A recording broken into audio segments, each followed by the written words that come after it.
Hello, and welcome to another episode of Soulful Eating. Well, today I really want to talk about an experience that I had yesterday, which was really interesting. And just a little background here, restaurants have always been something particularly interesting for me. And the whole psychology of being at a restaurant is pretty intense and pretty deep.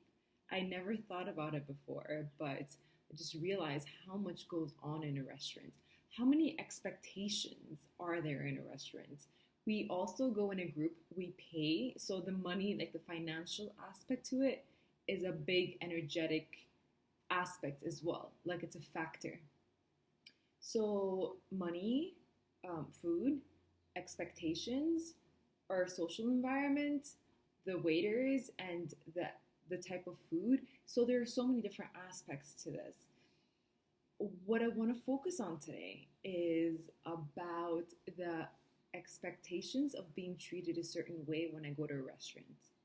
So yesterday I was walking and I realized just how amazing it is for me to make my own meals because it feels like I'm giving myself something that I really feel I need. And especially when I make it beautiful. If I don't make a meal beautiful and a part of me really wants to feel taken care of and nourished, it feels like I'm getting rid of myself. I'm just trying to throw whatever dog food so I can eat it and I can be nourished. But this part of me feels really lonely. It feels like burdened. It feels needy and it feels unsatisfied. And after a meal like that I was craving something nourishing and beautiful, when I don't give myself that, I end up feeling really unsatisfied and pretty like I have resentment for myself. And this resentment can be projected onto other things throughout the day. So, what I noticed yesterday is I was feeling this need that I wanted to be taken care of. And I was like, okay, maybe I can go to a restaurant. And then I realized like all of these triggering thoughts and feelings came back to me of when I'm in a restaurant, I have so many expectations on how I want the food to be and how I want the waiters to treat me. And then this phrase just came to me and it said, I expect them, meaning the waiters, to treat me the way I refuse to treat myself.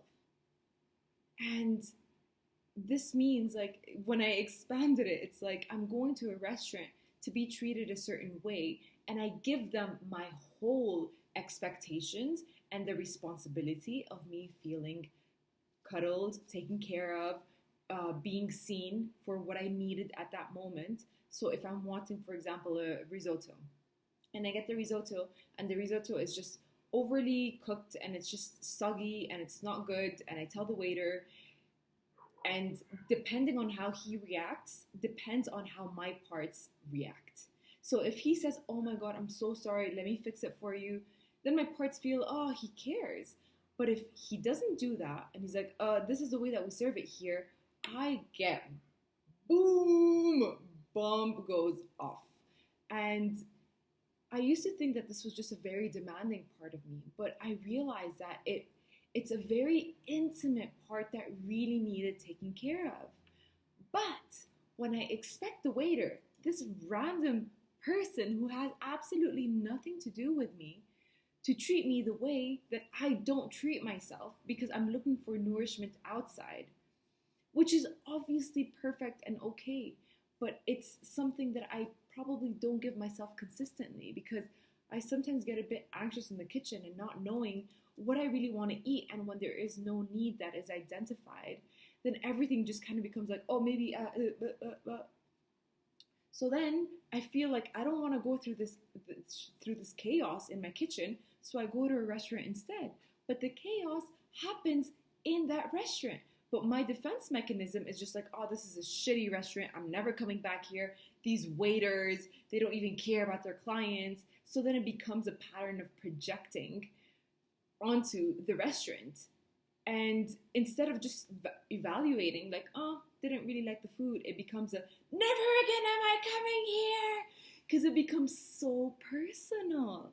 So then I realized how I really need to give myself that first. So when I feel nurtured and nourished by myself, then it's okay to go to a restaurant and feel that from them, but not to give them the responsibility because these are random people with their own issues in life. So it's really not about me, but at that point, because of all these factors that I'm expecting, I'm expecting a comforting meal and I'm expecting them to know exactly what I need. And it's a big ask, it's a huge ask.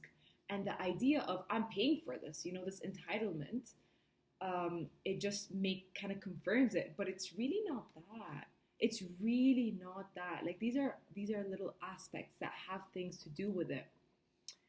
But then realizing, wow, I really want to start taking better care of myself and not giving this responsibility to my mother, to my father, to this waiter, to you, to anyone, but to take this responsibility, first of all, nourish myself and know that I can take care of myself.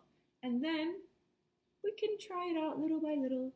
So it's just so interesting to see how it's so symbolic of how deeper parts of me really need something.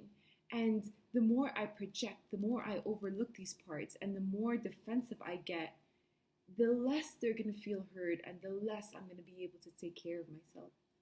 So this was just an interesting experience that I wanted to share on this episode of Soulful Eating.